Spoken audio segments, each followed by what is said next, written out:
How to replace a 2024 Ford Explorer 5-button smart key remote battery. Now here's Sergeant Locksmith to show you how. Okay, we're going to change the battery out on our 5-button Ford Smart Remote. Doesn't matter if you've got the trunk, the hatch, tailgate right here. It's all the same principle on these.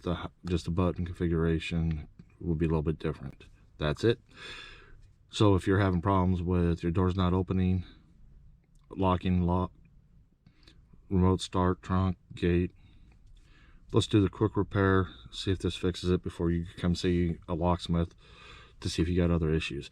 First things first, if the keys are attached to it, doesn't matter, leave them on. Remove emergency blade. I like using a flat tip screwdriver for this. It's just me.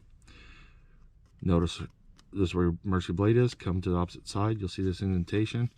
Take your flat tip, put it in there, just twist it and twist. You notice it wants to pop up. I don't pry on it because you can break the little tab that sits in here. I like to take the flat tip and just slide it in right over here on the side. Pops up.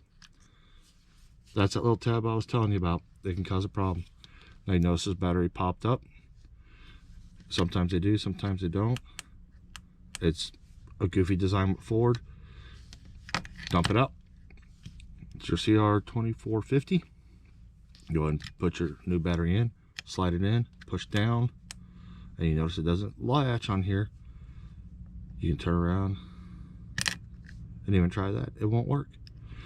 I've always found that you put it in, set it down, this back cover pushes everything down in there. Remember that little tab I told you about? Slide it in. We push down.